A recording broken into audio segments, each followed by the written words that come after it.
Olá, esse é o projeto Estudaê, da Secretaria de Educação do Governo do Estado do Maranhão, aqui na plataforma Gonçalves Dias. Meu nome é Pamela Nojosa, eu sou professora de língua portuguesa e hoje a gente vai continuar estudando os elementos da narrativa na disciplina Letramento em Língua Portuguesa. Nas aulas passadas, a gente tem falado já dos elementos da narrativa, a gente já falou o que é uma narrativa, já falou o que é contar uma história, já falamos do tempo, já falamos do espaço, já falamos de personagem e hoje a gente vai falar sobre os tipos de narrador. Quem é o narrador? Não sei se vocês já perceberam, mas quando a gente está lendo um livro, tem alguém contando uma história para a gente. É diferente de quando a gente assiste uma novela, que é o texto encenado, que é o texto dramatizado. No gênero dramático, as coisas só acontecem. Quando você vê uma série, quando você vê um filme, as ações apenas estão acontecendo, ninguém está te contando. Uma série ou outra que usa aquela característica de colocar uma voz por cima e narrar a história pra gente. Mas é muito raro, geralmente é só o comecinho, naquela abertura, ou um comentáriozinho. Agora, no texto escrito, a gente sempre tem uma voz que está contando a história para a gente. A gente pode chamar de narrador ou a gente pode chamar de foco narrativo. O que é o foco narrativo? É quem conta a história para a gente e isso influencia muito a forma como essa história vai ser contada. A gente vai já olhar ali as formas diferentes. Quais são os canais utilizados para contar essa história? Então, quando a tua mãe está te contando uma história antes de dormir, ali ela é que o canal que ela está usando é a voz. Quando a gente está lendo um livro, o canal que está sendo usado ali é o texto. Quando a gente está escutando um podcast, que é a narração de um livro, então é outra forma de contar aquela história. Qual é a posição ou o ângulo assumido por quem conta a história? Já pensaram sobre isso? É diferente eu contar uma história que eu vivi, de eu contar uma história que eu presenciei, que eu observei de longe, que é diferente de eu contar uma história que eu inventei na minha cabeça, que é diferente de eu contar uma história que alguém me contou e eu estou contando para você. Então, o ângulo em que eu me encaixo naquela história, se eu faço parte ou não daquela história, vai influenciar na minha forma de contar. E o último ponto que a gente vai pensar e vai refletir quando a gente vai pensar no foco narrativo ou no narrador das histórias é: qual é a distância estabelecida entre o leitor e o narrador? Como assim? Esse narrador, ele se coloca como alguém próximo, como se ele estivesse conversando comigo, falando comigo enquanto eu leio? Ou esse narrador se coloca de uma forma distanciada, quase como se ele nem existisse, como se ele fosse uma entidade que nem está ali, como se a história só estivesse acontecendo e não tivesse ninguém contando? Dá para fazer tudo isso, Pamela, no texto? Dá. Dá para contar a mesma história de formas muito diferentes escrevendo. Vamos começar aí falando do narrador em primeira pessoa. Primeira pessoa é o quê, gente? Eu, nós. Então, significa dizer que o narrador em primeira pessoa, ele faz parte da história. Ele viveu esses acontecimentos. Então, ele estava ali no meio daqueles acontecimentos, no meio daquela história. E aí ele pode ser de dois tipos. Lembra que na aula passada a gente falou dos tipos de personagens? Então, o narrador em primeira pessoa, ele é uma personagem da história. Ele faz parte da história. Agora, qual personagem ele vai ser? Ele pode ser um narrador protagonista, ou seja, ele é o personagem principal, está contando a história dele para você. Ou ele pode ser um narrador testemunha. O que é um narrador testemunha? Ele era um personagem, mas ele era um personagem coadjuvante. Ele não era tão importante na história. Então, qual é a diferença? Com o narrador protagonista, eu tenho uma relação íntima com a narrativa. Então, eu tenho muito mais subjetividade, eu tenho muito mais opinião, muito mais emoção. Eu estou contando a minha história para você. Então, há uma parcialidade. O que é isso, Pamela? Parcialidade. Eu não sou objetiva quando eu conto a minha história. Vou falar de um narrador polêmico na literatura brasileira. Já ouviram falar de um tal de Bentinho, de um tal de Dom Casmurro? Esse é um dos narradores mais polêmicos que a gente tem. E ele é um narrador protagonista, ele está contando a própria história dele pra gente. Mas veja só, ele está contando a história dele do ponto de vista dele, ele é parcial, ele é subjetivo, é um homem ciumento contando a história dele. Não é sobre se traiu ou se não traiu, é sobre um homem ciumento contando a versão dele para você. Então percebe como o narrador protagonista muitas vezes não é tão confiável nessa narração dele? E o narrador testemunha? O narrador testemunha é quem é alguém que participou daquela história, era um personagem coadjuvante, mas ele não era importante. Geralmente, ele tem uma certa proximidade com o protagonista. Por quê? Para ele ter vivido essa história, né? Ele ter visto, ter acompanhado de perto. E aí também existe uma parcialidade. Pensa o seguinte, se eu fiz parte da história, a minha visão nunca vai ser objetiva, ela nunca vai ser imparcial. Eu sempre tenho um julgamento sobre aquela história que está sendo contada. E de alguma forma, esse julgamento transparece, tá? E aí esse narrador testemunha, vamos pensar num exemplo, Sherlock Holmes. Sherlock Holmes, quem conta a história dele é o melhor amigo, que agora me fugiu o nome dele da cabeça, mas é um médico que acompanhava ele. Então, ele está contando a história do Sherlock Holmes, é o melhor amigo, que vai, que vê. Então, ele faz o julgamento, você percebe que às vezes ele acha o Sherlock Holmes muito convencido, um pouco arrogante com ele. Então, você vai percebendo essa parcialidade dentro do texto. É diferente de quando a gente tem um narrador... uma coisa importante, uma limitação do narrador-personagem. Se eu sou personagem, eu só posso contar os meus pensamentos e as minhas emoções.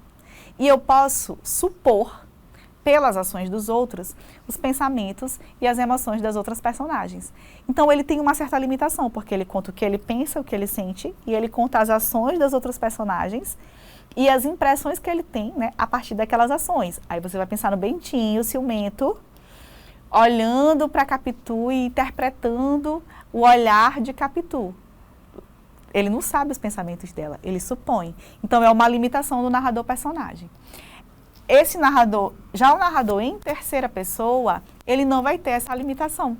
Porque o narrador em terceira pessoa, ele é um observador, quer dizer, depende, né? Se ele for onisciente, ele não vai ter essa limitação. O narrador em terceira pessoa não faz parte da história. Não é um eu que está contando. Ele está falando de um objeto, por isso que está em terceira pessoa, é o ele. Eles, estou falando sobre eles. Então, a gente tem o narrador observador. Aqui, todo narrador em terceira pessoa não participa dos acontecimentos. Ele não faz parte da história, tá? Então, o narrador observador não participa, tem uma certa neutralidade. Por quê? A palavra neutro é muito difícil de usar. Às vezes, um adjetivo já deixa, já modaliza, já dá uma sensação ali de que tem alguma opinião. Mas é mais neutro, né? Não tem muita emoção quando está contando a história. O foco do narrador observador é nos acontecimentos e não nas emoções. Por quê? É como se fosse uma câmera filmando. O narrador observador eu descrevo assim. É como se fosse a câmera de um filme mostrando as ações. Você vê, ele diz tudo que está sendo feito, que está sendo atuado, todas as ações das personagens. Mas ele não me diz o que fulano pensou, o que fulano sentiu, o que fulano imaginou. Então, percebe como ele é limitado de alguma forma? Não tem aquele julgamento de alguém que participou da história, mas ele também não conta pra gente a profundidade das personagens. Não conta pra gente o que cada um tá pensando, o que cada um tá sentindo, qual é a intenção daquelas personagens. Que isso facilitaria, né, pra gente entender o acontecimento da história, né, o desenvolvimento da história. O narrador observador não. É um conhecimento superficial mesmo, como se fosse uma câmera por cima mostrando a história. Diferente do narrador onisciente. Onisciente significa o quê? Que sabe tudo. Então, olha só, o nosso narrador onisciente, ele está sabendo de tudo, de toda a história. Aí a gente tem dois tipos, o neutro e o intruso. Então, qual é a diferença do neutro para o intruso? O nome já está dizendo. O neutro, ele não vai colocar a opinião dele muito explícita. Ele não vai deixar a opinião dele explícita sobre a história. Então, ele vai conhecer intimamente as personagens. Por que ele conhece intimamente? Ele é onisciente, ele sabe tudo. Então, quando ele conta a ação da personagem, ele conta o pensamento da personagem. Quando ele conta a ação da personagem, às vezes ele conta a intenção, o que aquela personagem esperava agindo daquela forma. Ele sabe o passado, ele sabe o futuro. Muitas vezes a gente está lendo a história e aí o narrador fala assim, mal sabia ele que 5 anos depois ia se arrepender daquela atitude. Então esse narrador já está me dizendo que ele sabe o futuro, está me dando spoiler. Ou então ele diz assim, agiu assim porque 5 anos atrás ele tinha sofrido por aquela pessoa. Então, de novo, esse narrador, ele sabe o passado, ele sabe o sentimento, ele sabe a emoção, ele sabe o futuro. Mas o onisciente neutro, ele não expõe, digamos assim, um ponto de vista sobre as personagens. Ele não faz um julgamento de valor, se eles são bonzinhos, se eles são ruinzinhos, deixa que a gente vai decidindo a partir do que a gente vai lendo. Mas ele é importante porque ele aprofunda o conhecimento das personagens. Diferente do narrador observador, que a gente só vê as ações, no onisciente ele faz com que a gente conheça o mundo interior das personagens. Então, elas são bem mais profundas. Tá, Pamela, isso é o onisciente neutro. E o onisciente intruso? Ele está se metendo. O que é um intruso? É um metido. Então, o narrador onisciente intruso, ele fica colocando a sementinha do que ele pensa, do que ele acha no leitor.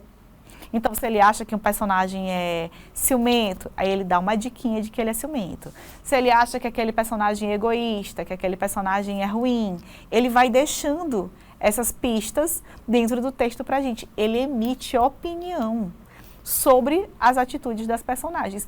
E à medida que ele vai, ele que está te contando a história, ele sabe os pensamentos, ele sabe os sentimentos, ele sabe as emoções, ele vai te convencendo de que fulano é o vilão, de que ciclano é o bonzinho. Então, ele vai construindo a tua interpretação das ações das personagens. E aí ele também é parcial, diferente do outro, né, que assume uma postura de neutralidade. O onisciente intruso não está disposto a ser neutro, ele quer que você tenha uma opinião sobre aquelas personagens que estão atuando e ele vai tentando te convencer daquela opinião, colocando um adjetivo, colocando ali, fazendo mesmo um julgamento de valor sobre aquelas personagens. E aí a gente vai analisar um texto para a gente entender quem que está contando essa história para a gente, se é narrador observador, se é narrador personagem, vamos lá. E já vai procurando à medida que a gente for lendo essas marcas, tá? Os pronomes, lembra? Ó, primeira pessoa, narrador personagem. Terceira pessoa, narrador observador. Por aí vai. Memórias de um cabo de vassoura. Ninguém me tinha dito nada. Eu sabia que era vassoura. Ou cabo da. Mastro de navio não era. Pau de bandeira também não. Nem era bandeira. Não era espada. Não era automóvel. Não era avião. Não morava em Niterói. Não tinha sido talhado pelo Aleijadinho ou por qualquer artista importante para vir gente do mundo inteiro me conhecer. Não era colar em pescoço de madame. Não era aparelho de televisão. Não era taça de champanhe. Não era joia. Era aquela coisa comprida e magrela, apenas. Tinha aquela barba pobre lá embaixo. Ah, sim, agora a barba de piaçava estava lá embaixo e eu nem notara. Eu de cabo na quina da parede, ela de focinho no chão. Nós dois emendados para o resto da vida, a um canto da cozinha, cheirando a alho e cebola. Só podia ser aquilo. E aí, quem está contando essa história pra gente? É o narrador observador ou é o narrador personagem? Isso aqui é só o comecinho da história, né? Que ele vai se apresentando. Então, aqui eu já tenho umas marcas que vão me dizer quem está contando essa história. É o narrador personagem. Olha bem aqui a primeira pessoa. Eu sabia que era vassoura. Quem era a vassoura? Ele está falando de si mesmo. E depois ele vai descrevendo o que ele sabia que não era. Depois ele vai dizendo que estava no cantinho da parede. Cadê? Fala da barba de piaçava que estava lá embaixo, que aí ele descobre que ele é vassoura mesmo, que eu nem notara. Olha as marcas de primeira pessoa. Mas Pamela é uma vassoura contando a história. De novo, texto ficcional. São as personagens, podem ser o que elas quiserem. Então, se é uma vassoura que está contando a história, é uma vassoura que está contando a história. E é um narrador personagem. Narrador protagonista, viu? Porque é memórias de um cabo de vassoura. Então, são as memórias da vida dele, nosso narrador protagonista. E aqui a gente vai ler esse texto para tentar responder uma questão sobre esse assunto. Menino de asas. Certa vez, ao voar sobre a mata, os caçadores despejaram-lhe vários tiros de espingarda, supondo tratar-se de alguma caça rara. Menino de asas ficou muito ferido. A lembrança da dor e a presença das cicatrizes ensinaram-lhe, a partir desse dia, que era perigoso lidar com gente que não usasse asas. À exceção dos pais, as outras pessoas não passavam de caçadores. Fez-se assim muito amigo dos passarinhos e das aves do quintal. Mesmo o urubu, se não tivesse aquele cheiro ruim, seria um ótimo camarada. Eram essas as cogitações de Menino de Asas naquele dia, em que, levado pelo pai, entrou no povoado rumo à escola. Era seu primeiro dia de aula.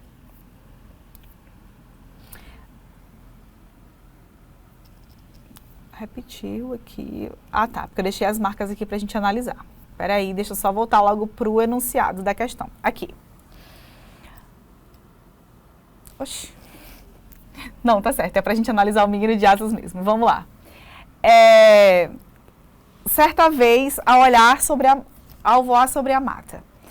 Eu estou falando em terceira pessoa ou eu estou falando em primeira pessoa? Essa voz que está me contando a história, está falando de si mesmo ou está falando de um outro elemento? Olha só, quando despejaram nele vários tiros. Menino de asas ficou muito ferido. Eu estou falando de menino de asas. Então, olha só, não estou falando de mim. Logo, eu não tenho um narrador personagem. Ou, pelo menos, não tenho um narrador protagonista. Vamos ver a continuação da história. A lembrança da dor e a presença das cicatrizes ensinaram a ele, a partir desse dia, que era perigoso lidar com gente que não usasse asas. Vocês estão percebendo que a gente está sabendo agora os pensamentos do menino de asas? A gente está sabendo o passado do menino de asas? Aqui eu deixei um outro trecho marcado, ó. Eram essas as cogitações de Menino de Asas naquele dia em que, levado pelo pai, entrou no povoado rumo à escola. Está contando pra gente que era o primeiro dia de aula do Menino de Asas numa escola. E o Menino de Asas já tinha ali um certo problema com as pessoas, né? Entendia que as pessoas não se davam muito bem com ele, que elas não eram confiáveis. Quando esse narrador, que eu já sei que não é um narrador personagem, porque ele não está falando em primeira pessoa, eu já sei que ele é o narrador em terceira pessoa, ele pode ser observador ou ele pode ser onisciente. Mas quando ele me diz que essas eram as cogitações, ele está me dizendo, era isso que ele estava pensando. Olha como ele está me dizendo os pensamentos da personagem. Se ele está me dizendo os pensamentos da personagem, então ele é narrador onisciente. Pamela, e aí? Esse onisciente é neutro ou esse onisciente é intruso? Aqui a gente teria que ler um pouco mais, conhecer mais a fundo o texto. Aqui, até esse momento, ele é um onisciente neutro. Ele não expôs nenhuma opinião sua sobre as personagens da história. Mas, se mais lá na frente, ao longo desse texto, né, porque aqui a gente está lendo um fragmento, a gente tivesse um julgamento de valor, ele deixaria de ser onisciente neutro para ser onisciente intruso, né? Está se metendo na história. Mas aqui a gente não tem nenhuma marca de que ele está fazendo um julgamento de valor. Agora sim, a gente vai responder uma pergunta sobre essa habilidade. Maria olhava para o céu nublado, mas não tinha ideia de que Pedro, do outro lado da cidade, estava a caminho de encontrá-la. Ele vinha pensando em tudo o que diria quando chegasse. Olha, já estou sabendo do que ele vinha pensando. O tipo de narrador correspondente é personagem, narrador observador, narrador onisciente ou narrador intruso. Bora lá. Maria olhava para o céu, não é narrador personagem, não está falando em primeira pessoa, está falando em terceira pessoa. Estou contando a história de outra pessoa. Não tinha ideia de que Pedro, do outro lado da cidade, estava a caminho de encontrá-lo. Olha como ele já está sabendo o que estava acontecendo do outro lado do mundo, do outro lado da cidade. Olha esse narrador que já está sabendo o que está acontecendo aqui, está sabendo o que está acontecendo do outro lado. Está sabendo demais, está sabendo tudo. Vinha pensando em tudo que diria quando chegasse. Então, o narrador está sabendo no que ele estava pensando, já estava elaborando o discurso, imaginando o que ele ia falar. Logo, eu tenho um narrador que está sabendo tudo, está sabendo o que está acontecendo do outro lado da cidade, está sabendo o que a personagem está pensando. Narrador em terceira pessoa, narrador onisciente, alternativa C, tá bom? Então é isso, na próxima aula a gente vai continuar falando sobre narração, mas agora a gente vai focar nos tipos de discurso, no jeito de colocar a fala das personagens na boca delas. Então eu te encontro lá, até a próxima aula.